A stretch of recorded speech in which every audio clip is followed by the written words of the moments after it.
Yohanes pasal 10, hari Senin tanggal 12 Januari 2026. Gembala yang baik.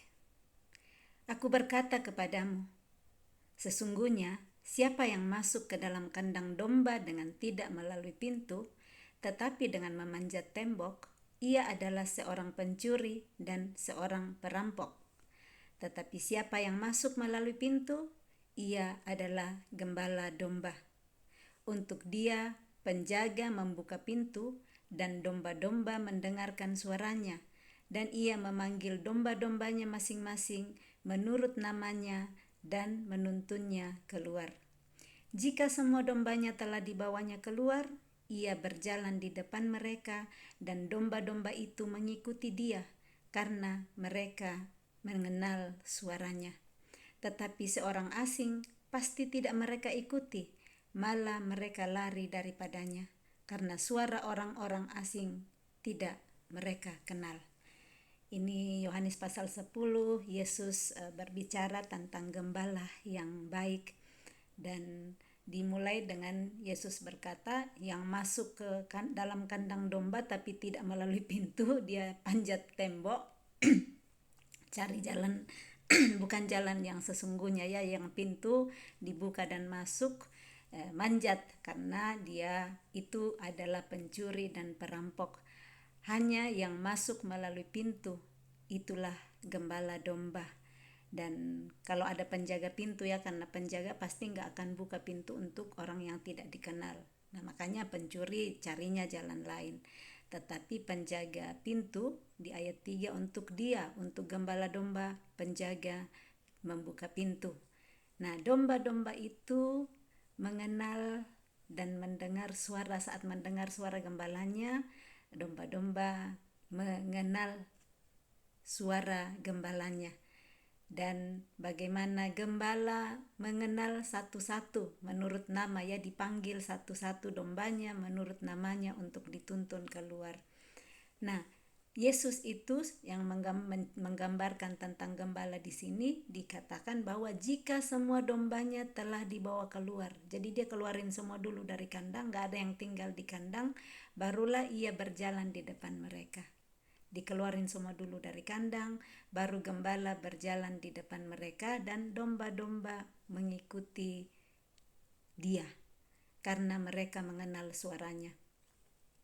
Kalau saya lihat di sini domba-domba, ya, biasa banyak sekali dari belakang ikut kemana gembalanya, ke lurus, belok kanan, belok kiri. Mereka sangat patuh mengikuti gembalanya karena mereka butuh tuntunan untuk sampai ke tempat di mana gembala mau membawa mereka. Nah, kita lihat di Mazmur 23, Tuhan Yesus di situ Daud mengatakan bahwa Tuhan adalah gembalaku. Dia pakai di sana juga, Tuhan adalah gembalaku, takkan kekurangan aku. Nah, di sini kita melihat bagaimana Tuhan Yesus menggambarkan seorang gembala adalah yang dikenal suaranya oleh domba-dombanya. Nah, kalau asing suaranya tidak ditahu, mereka tidak akan mengikutinya. Ayat yang ke-6, itulah yang dikatakan Yesus dalam perumpamaan kepada mereka, tetapi mereka tidak mengerti apa maksudnya. Ia berkata demikian kepada mereka. Jadi Yesus menyampaikan perumpamaan, tapi orang banyak tidak mengerti. Nah, makanya ayat 7, maka kata Yesus sekali lagi, aku berkata kepadamu, sesungguhnya akulah pintu ke domba-domba itu. Semua orang yang datang sebelum aku adalah pencuri dan perampok, dan domba-domba itu tidak mendengarkan mereka. Akulah pintu, barang siapa masuk melalui aku, ia akan selamat, dan dia akan masuk dan keluar dan menemukan padang rumput. Yesus mengatakan bahwa dialah pintu yang akan membawa masuk dan keluar menemukan padang rumput. Satu-satunya pintu yang membawa kepada keselamatan. Di ayat yang lain di firman Tuhan mengatakan bahwa akulah jalan dan kebenaran dan hidup. Jalan masuk pintu untuk memperoleh kebenaran dan hidup satu-satunya melalui Yesus. Dan dia menyampaikan di sini perumpamaannya, mengatakan dialah pintu, dan barang siapa masuk melalui aku, ia akan selamat. Ada jaminan saat masuk melalui pintu, tidak manjat tembok, itu akan selamat. Dan selamat masuk di situ, akan masuk dan keluar yang ditemukan adalah padang rumput. Domba memerlukan rumput. Nah, saat kita masuk melalui pintu, yaitu Yesus, kebutuhan kita yang kita butuhkan itu akan dipenuhi oleh Tuhan. Dalam hal ini padang rumput yang kita butuhkan. Hal-hal yang kita butuh dalam kehidupan, bukan hanya dalam bentuk makanan dan minuman, tetapi kekuatan, sukacita, damai sejahtera saat kita masuk melalui pintu, yaitu Yesus. Saat kita mendengarkan suaranya, memberikan kepada kita semangat baru, kekuatan, sukacita, nah kita akan memperoleh itu. Jadi kalau kita mau mengikuti suaranya, kita masuk di dalam pintu, yaitu Dia, maka kebutuhan-kebutuhan kita akan dipenuhi, dan yang pastinya kita akan selamat. Itu inti yang Yesus katakan di sini. Ayat 9. Ayat 10, pencuri datang hanya untuk mencuri dan membunuh dan membinasakan. Nah, kalau tadi manjat tembok, ya ada maksud jahatnya, cuma mau mencuri, membunuh dan membinasakan. Mau curi domba, nah sesudahnya mau diapakan? Pasti mungkin untuk dibunuh atau dijual. Tetapi kalau Dia, yaitu gembala, aku datang supaya mereka mempunyai hidup dan mempunyainya dalam segala kelimpahan. Gembala, dia datang masuk ke dalam kandang domba. Dia adalah pintu supaya domba-domba, dalam hal ini adalah kita semua, mempunyai hidup dan mempunyainya dalam segala kelimpahan. Tuhan Yesus rindu dengan kedatangannya kita mempunyai hidup dalam segala kelimpahan. Tetapi yang kita lihat begitu banyaknya ya, kita tidak mendapatkan itu kelimpahan karena kita tidak mau dengar suaranya. Mungkin kita ngikut suara yang lain. Nah, jadi mari kita terus mendengarkan suara Sang Gembala yang baik, mengikuti Dia. Di sana kita akan mempunyai hidup, dan hidup itu dalam kelimpahan. Jangan sampai ngikut pencuri. Kalau pencuri datang, bisa saja dia menyamar dan tujuannya itu hanya untuk curi, membunuh, dan membinasakan. Kalau kita ikut gembala yang baik, maka hidup kita akan memperoleh hidup dan mempunyainya dalam kelimpahan. Ayat 11, akulah gembala yang baik. Yesus mengkonfirmasi, mendeklarasikan bahwa Dia adalah gembala yang baik. Gembala yang baik memberikan nyawanya bagi domba-dombanya, sedangkan seorang upahan yang bukan gembala dan yang bukan pemilik domba-domba itu sendiri, ketika melihat serigala datang, meninggalkan domba-domba itu lalu lari, sehingga serigala itu menerkam dan mencerai-beraikan domba-domba itu. Yesus menjelaskan bagaimana sebagai gembala yang baik itu rela memberikan nyawanya bagi domba-dombanya. Dia sudah memberitahukan di sini karena nantinya Dia mau memberikan nyawanya untuk umatnya, untuk domba-dombanya. Dia memberikan nyawanya untuk seisi dunia. Dia menyatakan bahwa Dia sebagai gembala yang baik, nantinya Dia akan disalibkan demi untuk menyelamatkan domba-dombanya dari kematian kekal. Nah, sedangkan kalau orang upahan yang cuma digaji, bukan gembala dan bukan pemilik domba, mereka kalau melihat serigala, melihat masalah, melihat bahaya datang, malah mereka yang lari, tidak menjaga domba-domba itu, lari menyelamatkan diri sendiri. Sehingga domba-domba itu kalau tidak ada gembala diterkam dan dicerai-beraikan oleh domba-domba. Mari kita menyerahkan hidup kita untuk digembalakan kepada gembala yang baik, gembala yang rela menyerahkan nyawanya untuk kita, supaya kita hanya mendengar suaranya, mengikuti Dia, menuntun kita melalui pintu yang adalah Dia sendiri, supaya kita masuk di dalam pintu yang benar, kita diselamatkan, dan masuk, keluar kita akan temukan padang rumput yang hijau, air yang tenang. Ayat 13, ia lari karena ia seorang upahan dan tidak memperhatikan domba-domba itu. Akulah gembala yang baik dan aku mengenal domba-dombaku dan domba-dombaku mengenal aku. Sama seperti Bapa mengenal aku dan aku mengenal Bapa dan aku memberikan nyawaku bagi domba-dombaku.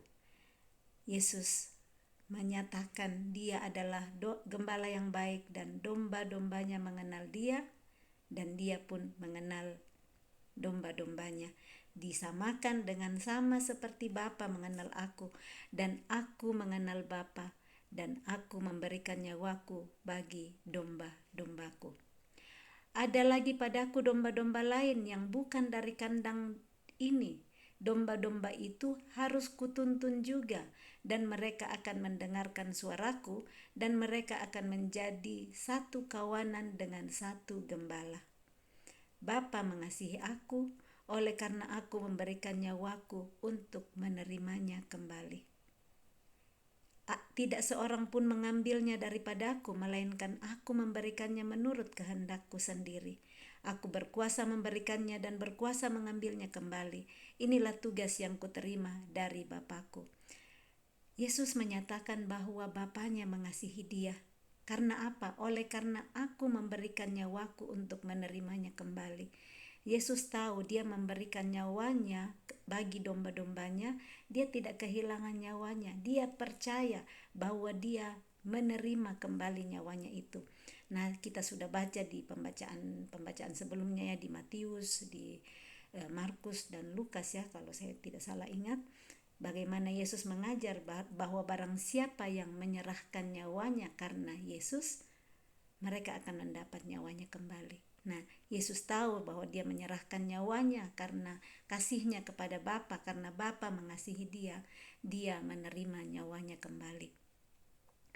Yesus bilang di sini, tidak seorang pun mengambilnya daripadaku, melainkan aku memberikannya menurut kehendakku sendiri. Jadi Yesus memberikan nyawanya kehendaknya sendiri, nggak dipaksa. Nah, kalau kita mau memberikan nyawa kita kepada orang lain, jangan sampai cuma karena paksaan. Ini Yesus memberikan dengan kerelaan karena kasihnya. Dan dia berkata bahwa inilah tugas yang kuterima dari Bapakku. Dia menerima dengan senang hati tugas yang diberikan Bapaknya untuk menyerahkan nyawanya bagi umat manusia. Nah, untuk kita hari ini, mungkin Tuhan minta kita menyerahkan nyawa untuk pasangan kita, untuk anak-anak, untuk orang tua, untuk saudara, untuk teman kerja, siapa saja yang Tuhan bawa dalam hidup kita. Kita percaya bahwa saat Tuhan yang minta untuk menyerahkan nyawa kita, karena itulah tugas yang kita terima seperti Yesus terima dari Bapaknya, pasti kita akan terima kembali nyawa kita. Kita tidak akan kehilangan nyawa kita. Tetapi saat kita memberikan nyawa karena kita mau dipuji, karena kita mau dilihat orang, ya kita tidak akan terima kembali nyawa itu. Hanya saat kita diberi tugas oleh Bapa dan kita menyerahkannya karena kita percaya kepada Dia, maka kita akan menerima kembali nyawa kita. Ayat 19, maka timbullah pula pertentangan di antara orang-orang Yahudi karena perkataan itu. Banyak di antara mereka berkata, ia kerasukan setan dan gila. Mengapa kamu mendengarkan dia? Yang lain berkata, itu bukan perkataan orang yang kerasukan setan. Dapatkah setan memelekkan mata orang-orang buta? Pertentangan lagi di antara orang-orang Yahudi bahwa ada yang bilang, oh dia kerasukan setan, dia sudah gila. Ya dikatain gila ini Tuhan Yesus. Tetapi ada juga yang bilang, ini bukan perkataan orang yang kerasukan setan. Tidak mungkin itu setan bisa memelekkan mata orang-orang buta. Karena mereka melihat bagaimana Yesus memelekkan mata orang yang buta sejak lahirnya. Jadi mereka bertentangan di dalam pendapat dengan apa yang Tuhan Yesus nyatakan. Nah, di dalam kehidupan kita pun sehari-hari akan ada pertentangan-pertentangan dengan hal-hal yang kita pegang sebagai landasan iman kita. Tidak akan semua orang akan sepakat dengan kita dan sama, tetapi yang paling utama adalah kita tahu bahwa yang kita lakukan adalah yang menurut perintah daripada Tuhan. Orang lain mau setuju atau bagaimana, itu tidak bisa mengubah bagaimana kita mengimani dan mempercayai apa yang sorga percayakan dan ajarkan kepada kita. Yang berikut, Yesus ditolak oleh orang Yahudi. Tidak lama kemudian tibalah hari raya pentahbisan Bait Allah di Yerusalem. Ketika itu musim dingin, dan Yesus berjalan-jalan di Bait Allah di Serambi Salomo. Maka orang-orang Yahudi mengelilingi dia dan berkata kepadanya, "Berapa lama lagi engkau membiarkan kami hidup dalam kebimbangan? Jikalau engkau Mesias, katakanlah terus terang kepada kami." Jadi ini orang-orang Yahudi antara percaya dan tidak. Tadi kan ada pertentangan. Setiap kali Yesus berkata-kata, mengajar, ada yang bertentangan di sana. Nah, mereka bimbang, mereka bingung, yang mana yang benar ini? Apakah benar-benar dia Mesias? Makanya mereka minta di sini bahwa jangan biarkan kami hidup dalam kebimbangan. Jikalau engkau Mesias, katakanlah terus terang kepada kami. Nah, apa yang Yesus jawab di sini ayat 25, Yesus menjawab mereka, "Aku telah mengatakannya kepadamu, tetapi kamu tidak percaya. Pekerjaan-pekerjaan yang kulakukan dalam nama Bapakku itulah yang memberikan kesaksian tentang aku, tetapi kamu tidak percaya karena kamu tidak termasuk domba-dombaku. Domba-dombaku mendengarkan suaraku dan aku mengenal mereka dan mereka mengikut aku." Jadi Yesus berkata, sudah ada kesaksian tentang aku bahwa akulah dia Mesias itu, melalui pekerjaan-pekerjaan yang kulakukan. Karena pekerjaan-pekerjaan yang kulakukan itu dalam nama Bapakku, itulah yang membuktikan, memberikan kesaksian. Karena tidak ada manusia biasa yang bisa melakukan itu. Tetapi Yesus bilang, kamu tidak percaya karena kamu tidak termasuk domba-dombaku. Kenapa dikatakan tidak termasuk domba-dombanya? Karena Yesus bilang kalau domba-dombaku mereka akan mendengarkan suaraku dan aku mengenal mereka. Dan saat mereka mendengar suaraku, mereka mengikut aku. Tetapi kamu tidak mau mendengar suaraku. Sekalipun berulang kali Yesus melakukan pekerjaan-pekerjaan besar yang mereka takjub saat itu, tetapi kembali mereka masih bingung, mereka masih bimbang dan tidak mempercayai dia. Nah, Yesus berkata kalau mereka itu domba-dombanya pasti mengenal suaranya, mendengar suaranya dan mengikut dia. Seperti itulah domba. Dan Yesus mengenal mereka. Yesus memberikan hidup yang kekal kepada mereka dan mereka pasti tidak akan binasa sampai selama-lamanya, dan seorang pun tidak akan merebut mereka dari tanganku. Domba-domba yang mendengar suara Yesus dan mengikutinya dikatakan pasti tidak akan binasa sampai selama-lamanya, tetapi gembala yang baik, Yesus memberikan hidup yang kekal kepada domba-domba itu, domba yang mau mendengar suaranya dan mengikut dia, dan tidak seorang pun akan merebut mereka dari tanganku. Bapakku yang memberikan mereka kepadaku lebih besar dari siapapun, dan seorang pun tidak dapat merebut mereka dari tangan Bapa. Aku dan Bapa adalah satu. Dia sebutkan Bapakku, Bapanya yang memberikan semua domba-domba kepadanya lebih besar dari siapapun. Ini yang roh Tuhan Allah, karena ada Tritunggal ya, Allah Bapa, Allah Anak dan Roh Kudus. Jadi roh Tuhan Allah yang ada pada setiap orang yang percaya itu jauh lebih besar dari segala roh yang ada di dunia ini. Dan Yesus bilang di sini, Bapakku yang memberikan mereka kepadaku lebih besar dari siapapun, dan seorang pun tidak dapat merebut mereka dari tangan Bapa. Aku dan Bapa adalah satu. Jadi kalau Bapa lebih besar daripada siapapun, Yesus pasti lebih besar dari siapapun juga. Karena Yesus dan Bapa adalah satu. Sekali lagi orang-orang Yahudi mengambil batu untuk melempari Yesus. Mereka tetap tidak percaya, malah marah. Mereka yang minta jawaban sama Tuhan, mereka yang bertanya, tapi setelah dijawab malah marah lagi mau melempari Yesus, tetap tidak percaya. Kata Yesus kepada mereka, banyak pekerjaan baik yang berasal dari Bapakku yang kuperlihatkan kepadamu. Pekerjaan manakah di antaranya yang menyebabkan kamu mau melempari aku? Jawab orang-orang Yahudi itu, bukan karena suatu pekerjaan baik maka kami mau melempari engkau, melainkan karena engkau menghujat Allah dan karena engkau sekalipun hanya seorang manusia saja menyamakan dirimu dengan Allah. Jadi ini yang membuat mereka marah, karena mereka bilang Yesus menyamakan dirinya dengan Allah. waktu pernyataan aku dan Bapa adalah satu. Nah, mereka sendiri yang bertanya, berapa lama lagi engkau biarkan kami hidup dalam kebimbangan? Jikalau engkau Mesias, katakanlah terus terang pada kami. Nah, Yesus sudah katakan terus terang, malah tetap mereka tidak mau menerima. Malah di sini mereka bilang bahwa Yesus menghujat Allah. Kata Yesus kepada mereka, tidakkah ada tertulis dalam kitab Taurat kamu, aku telah berfirman, kamu adalah Allah? Saya ulang ya, ayat 34. Kata Yesus kepada mereka, tidakkah ada tertulis dalam kitab Taurat kamu, aku telah berfirman, kamu adalah Allah.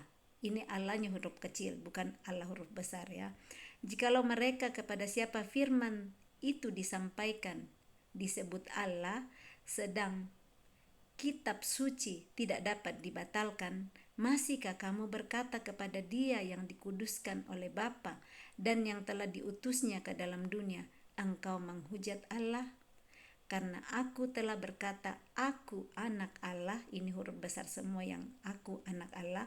Jikalau aku melakukan pekerjaan-pekerjaan Bapakku, janganlah percaya kepadaku.